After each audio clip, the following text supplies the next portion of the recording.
Good morning and welcome to the Smithsonian's National Air and Space Museum. I'm Dr. Jennifer Levasseur, curator for this exhibit and the museum's curator for the Space Shuttle and International Space Station.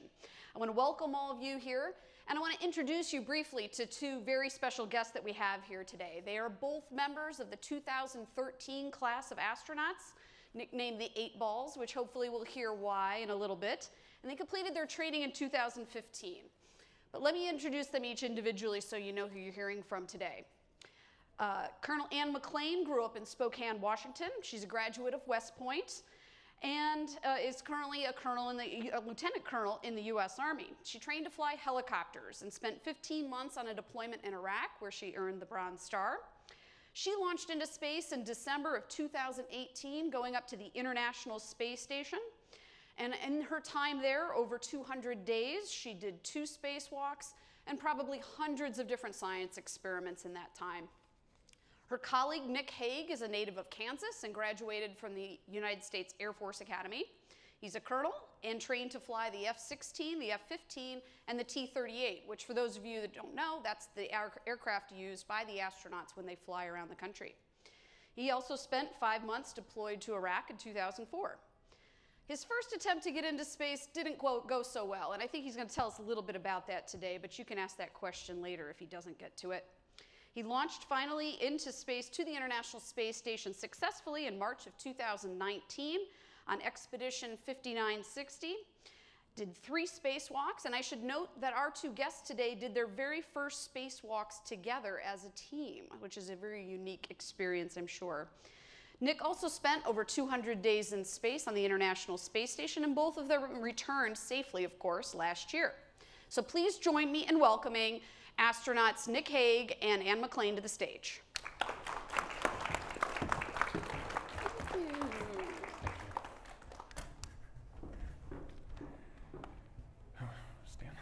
So welcome. It's a real pleasure to be here with you today. And I think what Ann and I would like to do is share our experience with you. And the best way that we can do that is through some video and some pictures and tell our story. Appreciate the introduction from Dr. Levasseur. And so I guess with that, we'll just kind of talk to the experience. So it began in October of 2018, and as you can see, Alexei and I were getting prepared to launch on what would be my first attempt to go to space. And it's everything that you imagine. You spend your whole life, you've been dreaming about this moment, you're checking your suit to make sure that it's ready to go, you're saying your last goodbyes to your friends and family, and then you're gonna get ready to strap into that rocket. And I've been spending my whole life getting ready for that moment to go out and explore the unknown. So we launched on a Soyuz rocket in Kazakhstan, and everything was a dream. It was just being pressed into your seat and accelerated up into space, and before we knew it, we were going 4,000 miles an hour, 30 miles above the Earth. You can see in the video here, there's these additional boosters that are attached to the outside of the rocket, and those are supposed to break away when they get empty. Those stages fall away. What happened with us, though, is one of those decided not to fall away, and it actually impacted the rocket underneath us and caused the entire rocket to disintegrate under us. And so Alexei and I, at that moment, were pulled to safety by the launch escape system that's there to protect that crew for this very scenario. And so you can see all the pieces of debris. One of those is our capsule as we're being slung away from all of that.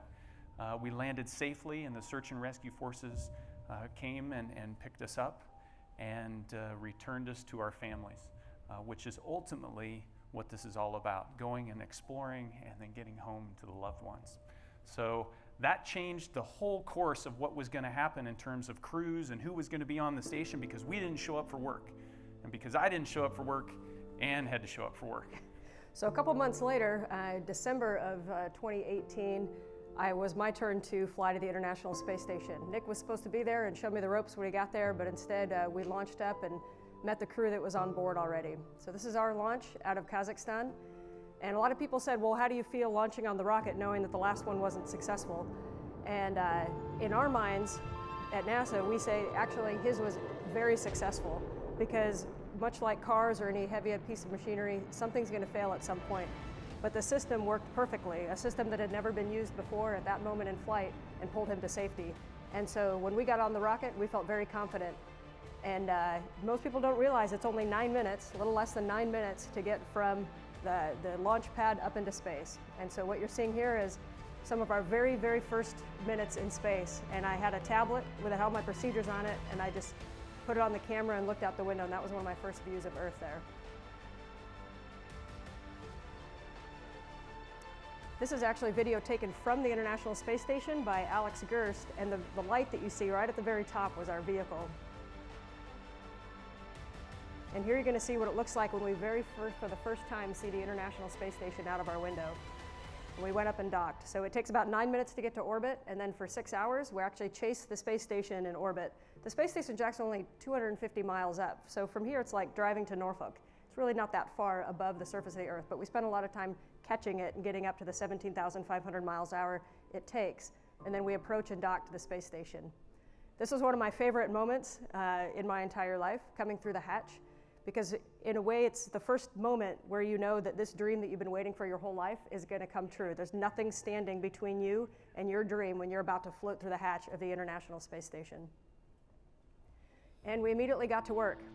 One of the things that we got to work with was cargo vehicles. So we had a smaller crew because Nick's crew unfortunately didn't get there for a couple months, so we had a smaller crew. And what you see is multiple launches of cargo vehicles. And you probably heard this word a lot, but you can think of them like big space U-Haul trucks, and they bring large amounts of stuff. The space station is about the size of a 4-bedroom house. It's just over 3,000 livable square feet inside, and these cargo vehicles come up to the space station, and then we use the robotic arm. We go out and we grab onto them, and we put them on the International Space Station, and then we open up that moving truck. We take everything out and put everything in. And it's really no different if you think about a semi-truck pulling up to the house you live in, and you got to take everything out of the semi-truck and put it in your house, and then take the stuff you want to get rid of out of your house and put it in. So it's a really big game of Tetris, right? You're always putting cargo in, taking cargo out.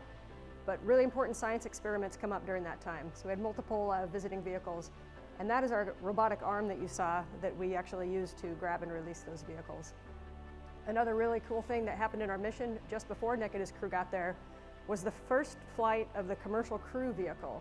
And basically what that means is we're going to launch American astronauts from American soil on American vehicles here shortly. But the first thing we have to do is test those vehicles. So this was an uncrewed test flight of the SpaceX Dragon crewed vehicle. So very exciting that we got to be the first ones to crawl into this brand new spaceship. It had a new spaceship smell. And we had that vehicle for about 6 days on orbit. And of course, our little zero-G indicator, little Earth, came up to visit. We didn't have any visitors, so we were pretty excited to have a little stuffed animal. It's hard to see, but you can kind of just see coming through the atmosphere on the top right, a little dot. That's actually a Russian Progress vehicle. So they also launch resupply cargo vehicles from Moscow or from Russia and come up and join us at the space station as well. That's what a Progress vehicle looks like coming up to station.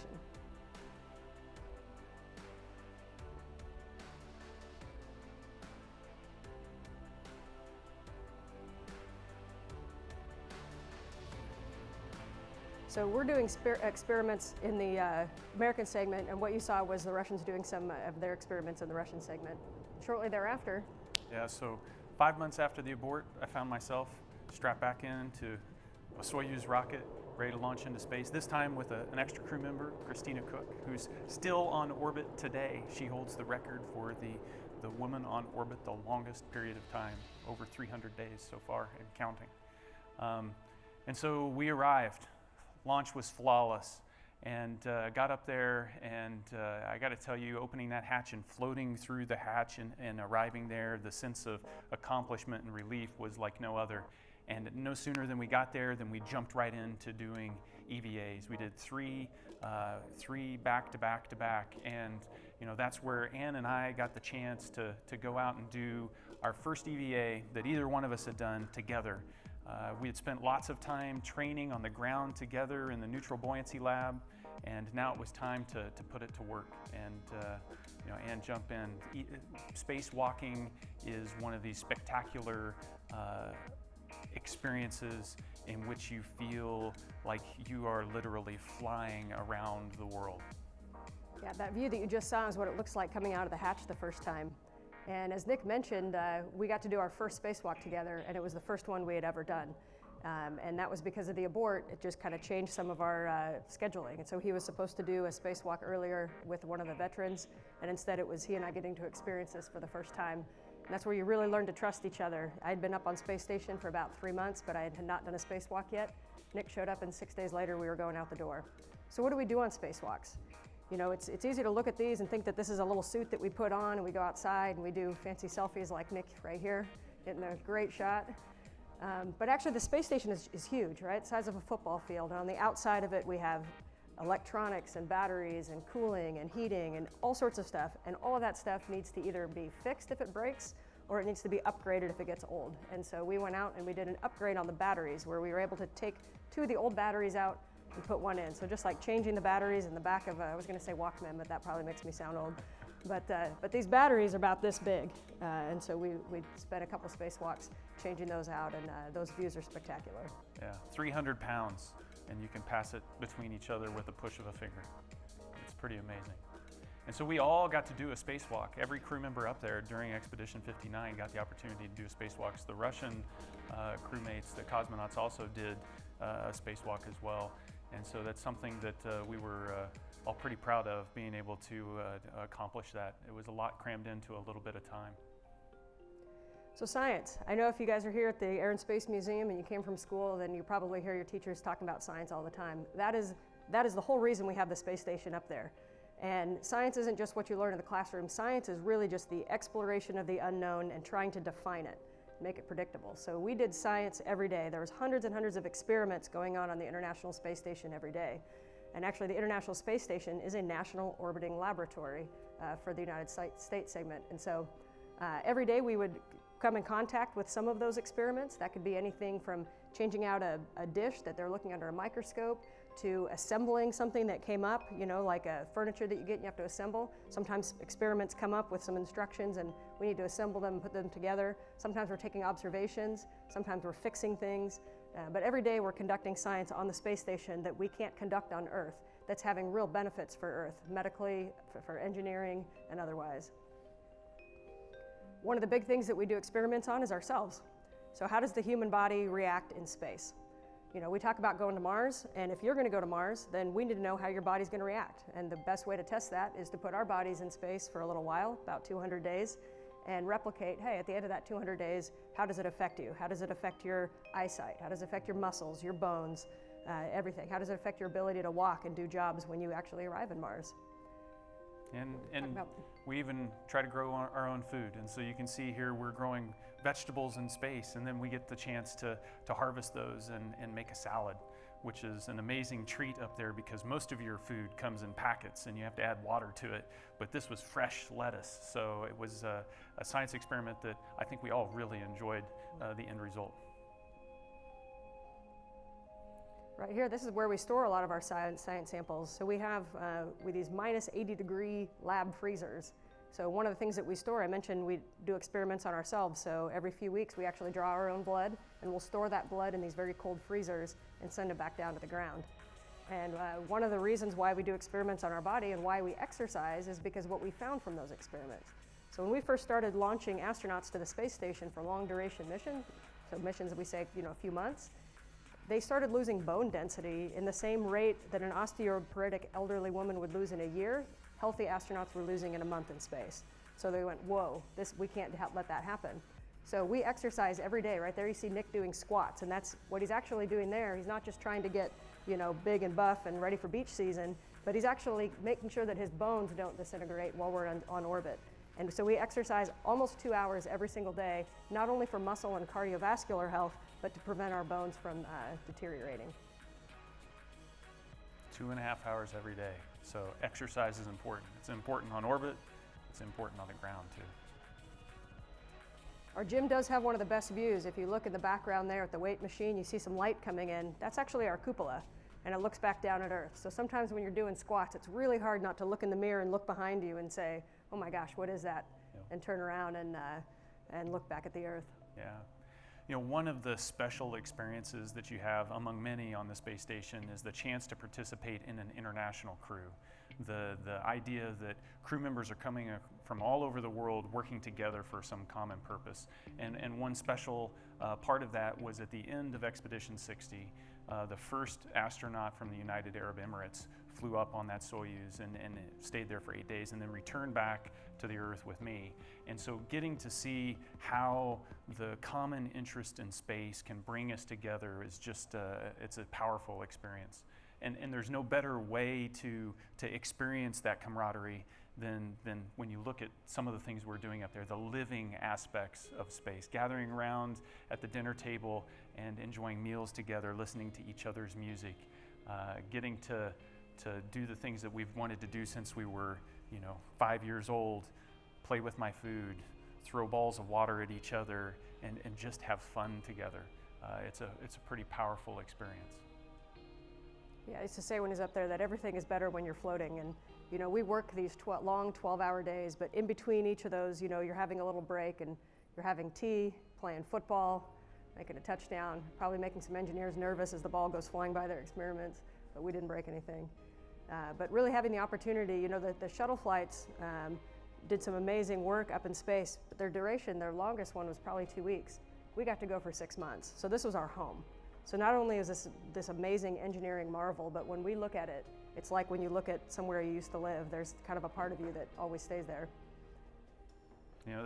That ball of water represents why we're there. You can't do that on the Earth.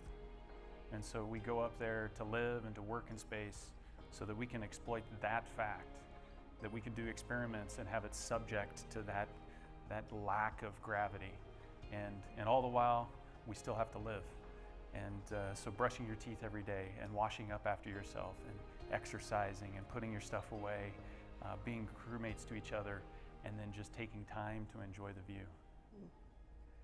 One of the things sometimes, Nick mentioned it, that you explore so that you have a better understanding when you come back home. And this isn't just space exploration, but it's also for you guys in school right now. You have to get out of what you're used to in order to really look back and, number one, appreciate what you have, but number two, to kind of understand it, right? Why are we here? What are we doing? And so we got to go to outer space, but our favorite thing was to look back at our home. And we got this real sense of ownership. It affects everybody differently, but we get this real sense of ownership about our planet. We went to outer space, and I can tell you, we have the coolest planet in our solar system. There's no place that we would rather live than on Earth. All of the water and the mountains and the climate and everything else. No other planet has that.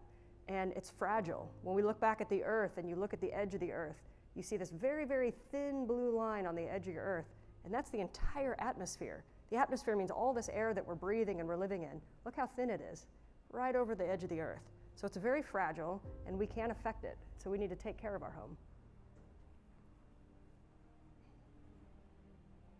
And then you can look into the darkness of space during a night pass, and you get amazed by weather that you don't expect, auroras, or you look beyond that into the depths of the galaxy and you see so many stars. So it's just an overwhelming experience. But the experiences, as amazing as they are, it comes to a bittersweet end. Sweet in that you're returning to your friends and your family that you've been separated from for so long, but bitter in that you're saying goodbye to great friends that you've made and had on orbit. And closing the hatches, it was one of those, it was just tough.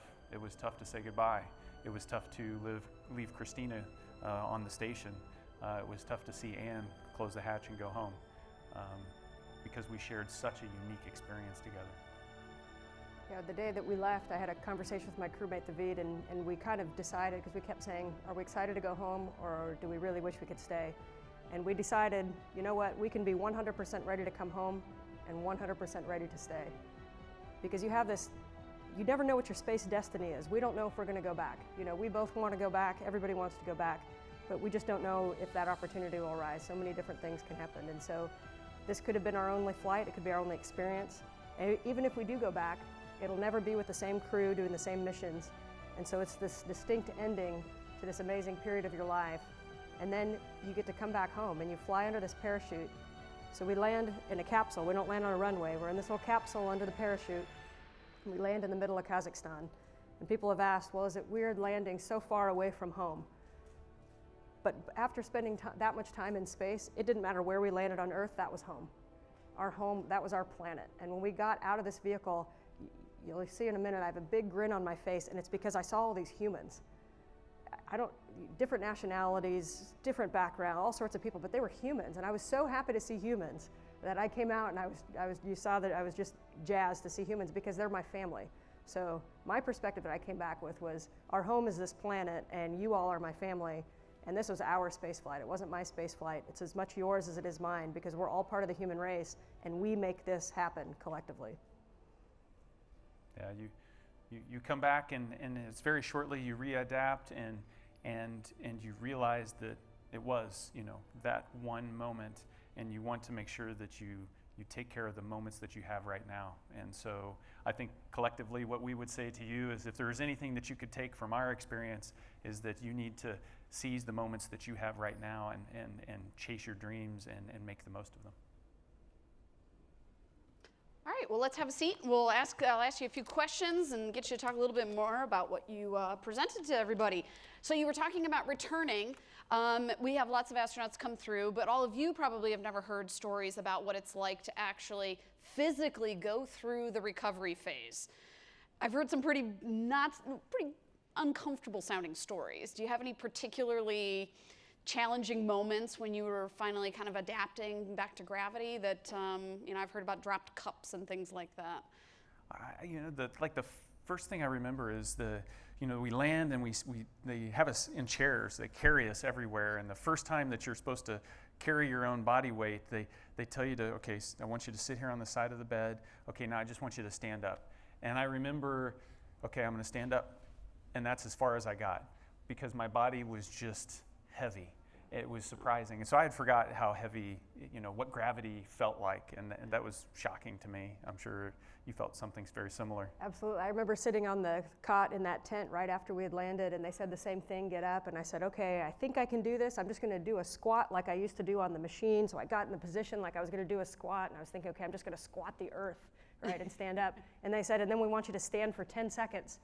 And I looked at her, she might as well have said, you need to go run a marathon. And I was like, you're crazy if you think I can stand for 10 seconds. But you feel very heavy, but you do adapt very quickly. Luckily we had 39 years before my flight of understanding gravity, so you adapt quickly. The human body's very amazing. Sure. So was your first night of sleep a good one, a comfortable one, or a really strange one? Because we hear lots of stories about astronauts sleeping in space. Some have a lot of trouble, some sleep really well.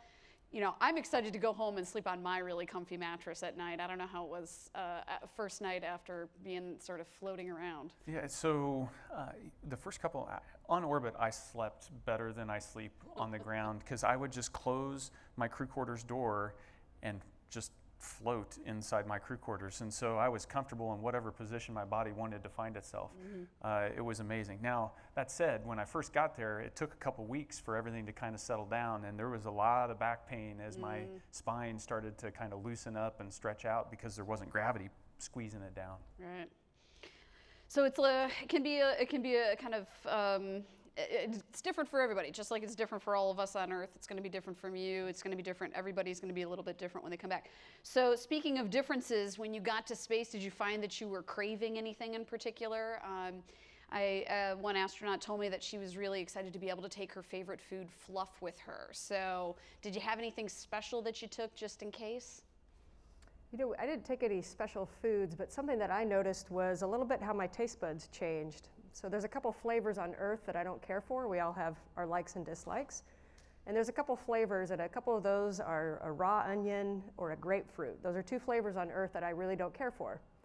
Well, within 2 weeks of being on orbit, I was eating an onion like it was an apple, and I was drinking grapefruit juice for breakfast. There was, your taste buds change a little bit. And one of the things that happens in space is all your fluids shift, right? And the reason right now, all of our fluids are getting pulled to our knees, they're getting pulled out of our head. Well, when we go to space, everything comes up into our head. And in fact, after that 9-minute launch, it almost feels like you're standing on your head, because all the blood kind of goes to your head. Well, part of that is you get a little bit stuffy, almost like you're sick. And so your taste buds and all your senses kind of get numbed out a little bit. And so I think just it didn't taste like a real onion or a real grapefruit. Did you find your eating habits changing at all? You know, you usually have this for breakfast and it was the same. I mean, a lot of people drink coffee and, you know, have a bowl of cereal. Were you eating the same kinds of meals, or is it really fundamentally different? It's actually very fundamentally the same, except everything's in a bag. So the style of what you eat, but you know, we take up almost any food that you can think of that you have down here. We have a way of getting it up there. The thing we don't get, unless when a cargo vehicle comes up, we'll get a fresh fruit, fresh vegetables, but we don't have those very often, so no big salads. I think one of the surprising things to me, and it shouldn't have been surprising if I thought about it a little bit, it was very difficult for me to tell when I was full. Because you eat something, well, all that food is floating around inside your stomach as well, and so the food's hitting the top of my stomach and I feel full. So I had to kind of track what I ate every day just to make sure I was going to eat enough, because I always felt full. Yeah, and if you're exercising 2 hours a day, you can't just go on an empty stomach, even Absolutely. though, yeah, you might think it's okay to do that. So when you're on the International Space Station, you're there, like you mentioned with the video, with lots of different people from different cultures. Did you have to learn other languages? You have to try, for sure. So we launched out of Kazakhstan on a Russian rocket, and so all the operations on the Soyuz are done in Russian. And so you have to be able to speak Russian to a proficiency level to be able to do that. And, you know, it just, you know, the two languages on the station, official languages, are English and Russian, and to be able to connect with your crewmates and to be able to understand them and their culture, learning the language just makes sense. So when you're up there in a home, which I like the fact that you use the word home, and we talk about that here in the exhibit, that being in a place like the space station is kind of having a home away from home. How do you connect with your actual home? How do you stay connected with friends and family? Yeah, that's really important. We always say that there's the human, and the human spaceflight can be the most complicated piece, but it is really important for us to stay connected with our families, and so we have a variety of methods. Once a week we can do a video conference with our families, so actually get to see them face to face. We can float around with the computer and show them out the window, or show them our crew quarters, or talk to our crewmates. We also have a kind of an internet telephone, so we can make telephone, like normal telephone calls. You can't call the station on a normal telephone, but we can call out. And then we also have email. And every day we're talking and working with Mission Control in Houston. And you know, for me, they kind of become your second family, because you're so dependent on them and you're so happy to see them every day and you're working with them every day. Awesome. Well, speaking for all of us here at the museum, I really appreciate you both coming in today and sharing your experience with us. It's not often we get to have two, and I was going to ask questions about your military experience and how it changes your life at NASA. That's a very unique thing, but we really appreciate you coming in today. And thank you to all of you here in the audience for joining us today for What's New in Aerospace.